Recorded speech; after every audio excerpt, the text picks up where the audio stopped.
And here we are. What's new, crew? If you're new, my name's Cassandra, and today we're doing a little bit of a different video because we're just going to be talking about the first trimester and the fact that we are having another baby. It feels very odd to be talking about this on camera just because I haven't done so yet, but very excited about baby number 5. If you're new here, we currently have 4 children ranging in age from 9 to 1. Our 1-year-old has a birthday coming up very soon, so almost 2. Very excited about baby number 5. It still doesn't really feel like it's really sunk in yet that it's really happening, but very excited. Husband and I decided over kind of the course of 2024, we really started throwing around the idea of having another baby. And we do this thing constantly where we will volley back and forth on if we are going to do it or not. We've done this in the past as well when it comes to having babies. And I decided kind of late this spring, early this summer, that we wanted to have another baby, and we're kind of just waiting for the right time, the right season to go ahead and have another baby. I'm very excited about this baby in particular just because it is our first ever summer baby. I am due in June.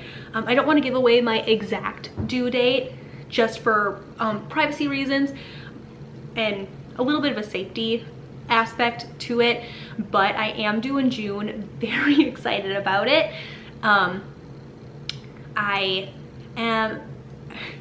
All of my other babies are winter babies, so we decided this time to have a summer baby. That way we think it's going to be a little bit easier on us this time, just because the kids will be home from school. We'll have the option to take things a little bit slower if need be, and there are just a lot of other requirements that happen during the school year that have to be done, where in the summer we can be a little bit more relaxed on those things.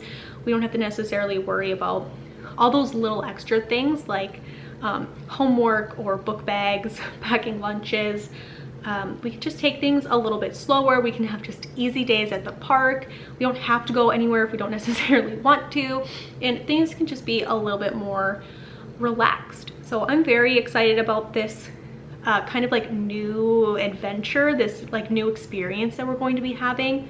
Of course, I'm a little nervous heading into garden season, being very pregnant, and then also with a newborn. The second we got the due date, my husband was kind of laughing at me because he goes, "I cannot wait to see you out there planting that garden." Just huge. I mean, just really ready to be having a baby. So that aspect is going to be a little bit different for us, but nonetheless, I'm very excited. I'm excited to make changes in the garden this year and in the raised beds to hopefully make things a little less hands-on for me. Still planning on putting in the big garden, still planning on doing all of those things this summer, but my expectations are, I think, where they need to be, a little bit lower, a little bit more realistic on things, but nonetheless, super excited. So I want to talk about the first trimester a little bit, and kind of, I don't want to say tips and tricks from a soon-to-be mom of 5, somebody who's been through the first trimester 5 times, because that just sounds ridiculous, because every first trimester is so unbelievably different. I can tell you that for sure. I can also say that out of all 5 of my first trimesters, this one has definitely been the most peaceful, the best first trimester I have ever had. And I think that's because I have really just have reasonable expectations for myself, and I kind of maybe have figured out what works for me and what doesn't. I was talking to my midwife about this at my first appointment. She goes, absolutely, like don't brush it off like you don't know anything, because the more you do something, usually the better you can get at it, and the better you know your own body and your own wants and needs. And that's totally the thing. She told me that she also has other moms who are in there right now pregnant with their 5th, 6th, 7th baby, and there's something that comes with a little bit of confidence that comes along with that she thinks really makes the first trimester a lot more, I don't want to say enjoyable, because for a lot of people it's just not, but maybe a little bit more manageable. And I think heading into this first trimester, I really set my expectations to where they should be. I can tell you this, I was very nervous about the first trimester. This was the thing that I am always most nervous about. It's always the area that I struggle the absolute most in. Usually once I get through the first trimester, pregnancy is pretty okay for me. Obviously aches, pains, and being uncomfortable, but those things don't really bother me as much as maybe they bother other people. Labors are usually okay for me, as okay as labors can be. I've never had any serious complications or anything like that with my labors. I've had to be induced a couple of times, one because I was 42 weeks and one because I had preeclampsia. So I guess you could say that, but newborn stage and life with a newborn, I'm usually pretty okay with. Once again, I think because I set normal expectations for myself. I know I'm going to be sleep deprived. I know I'm going to be tired. I know I'm going to have a baby strapped to me for probably about that first year with breastfeeding. So those things are kind of okay for me. It's the first trimester that I really dread, just because I always feel very, very nauseous. And along with the nausea, I usually get very, very, very bad heartburn. And I have learned through the pregnancies that sucking on hard candies, in particular peppermints, are usually a really good trick for me personally, just because that like cooling peppermint usually can calm my heartburn even better than like Tums can. And that like minty taste in my mouth helps with the nausea for whatever reason, and it can usually settle things for me. So I've been sucking on peppermints almost constantly, or chewing on gum. I prefer peppermints over gum, but that's just me. The other thing I struggle with is just being completely exhausted. Usually by the time I hit 2 o'clock, 3 o'clock, I am just done for. I need a nap, I need to lay down, I need to rest, I need to do something. So that's why videos have been kind of sparse over the last couple of weeks, because I have really let go of a lot of other things and just chosen to take care of myself, my body, and rest when it's telling me I need to rest. So a lot of the days the big kids are still at school, my 1-year-old will go down for a nap, and I will also lay down on the couch instead of folding laundry or any household tasks that I would usually do during that nap time, or filming videos or editing videos, whatever I would typically do in that little bit of childless window that I have. And I think that's another big thing, is just learning to let go of things. It's 12 weeks seems like a lot to be feeling kind of poopy, but me personally, I don't usually start to get really sick until that like 6-7 week mark.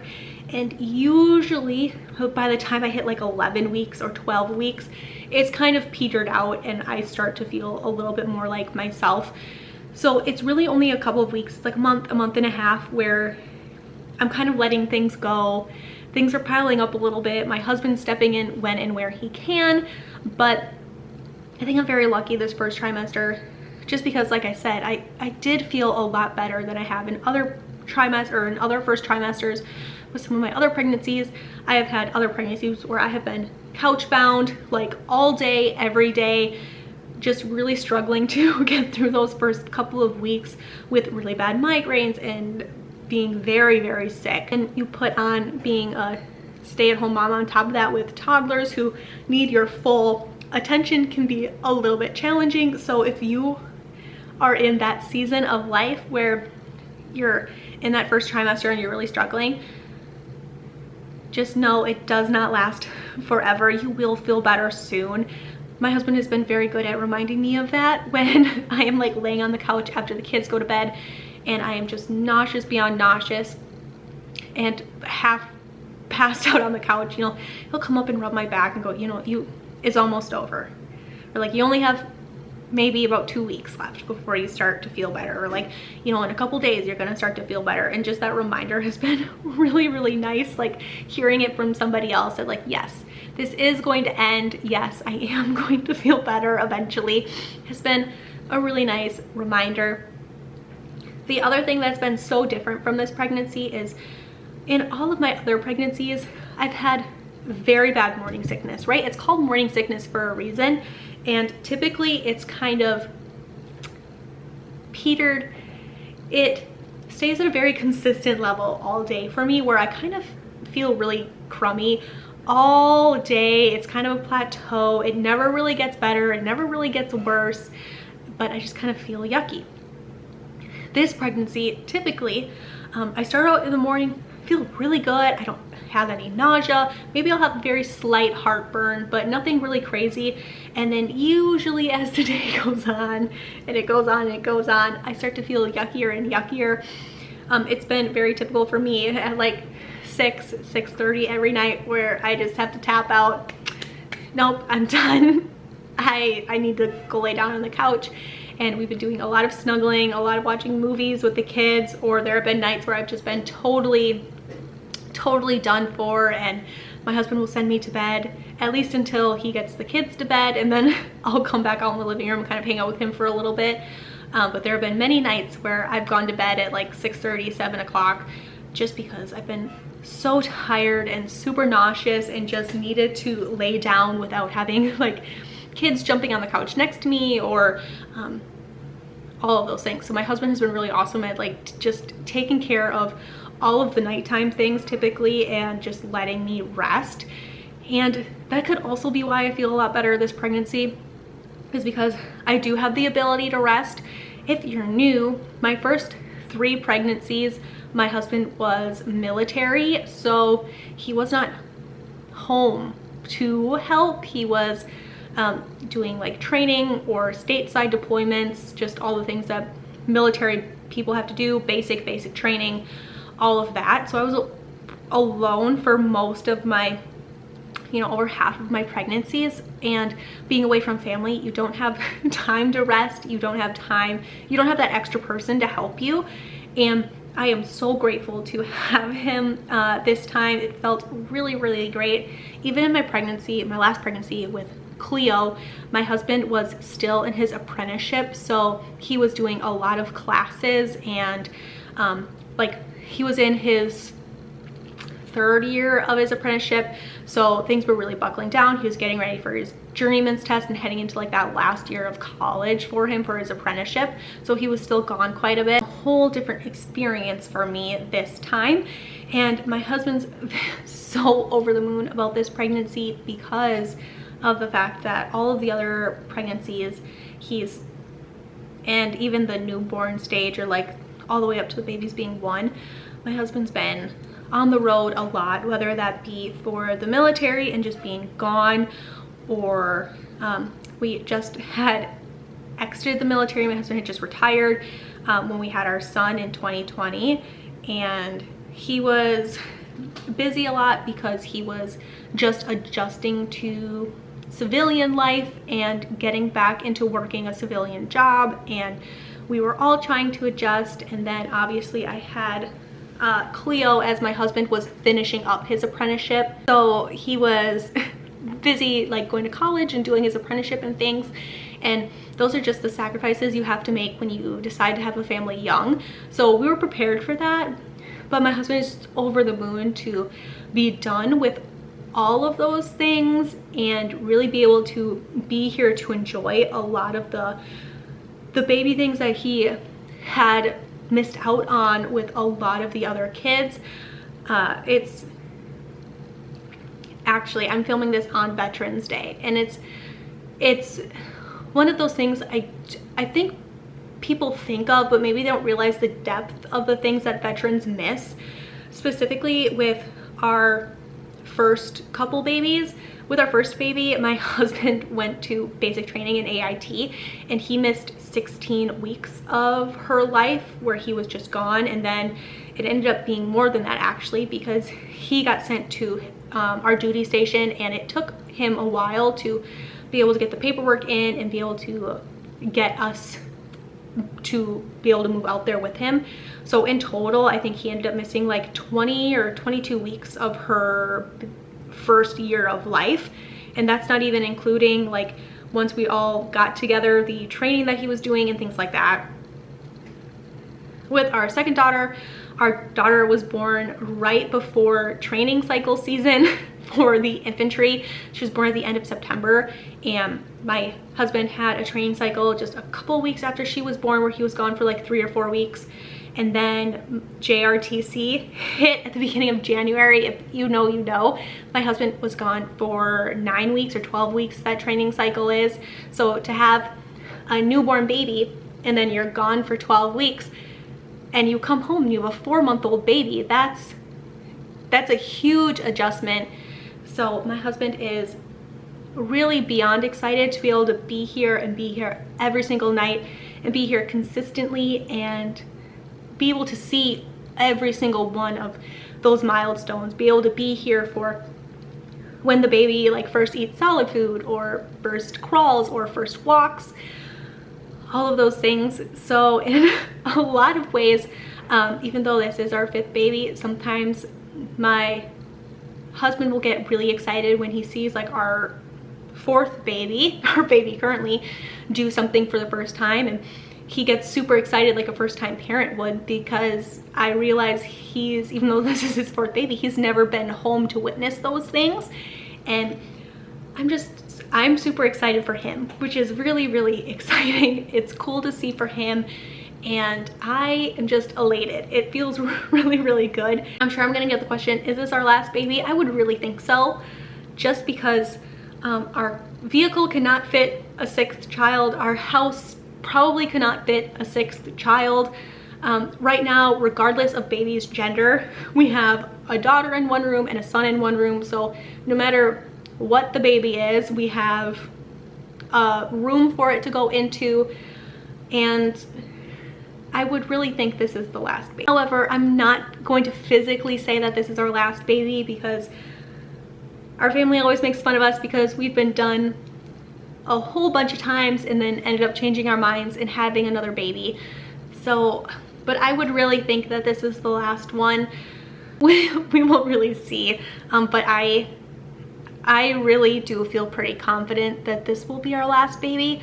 I'm sure another question we're going to get is, are we going to find out the baby's gender? If you followed through my last pregnancy, I don't share a whole lot when it comes to pregnancies or my kids.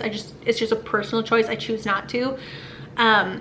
But last time I shared that I did not want to find out the gender, because I had been wanting to do that for all of my pregnancies, and I was really certain that Cleo was gonna be our last baby, and it's something that I had just always wanted to do. I thought it was gonna be my last chance, so I decided not to find out her gender. However, my husband did know the gender. He went with me to the anatomy scan. He found out. I chose to just kind of cover my eyes. That being said, my husband was the only one who knew Cleo was a girl the whole pregnancy. Everybody else had to wait until I gave birth.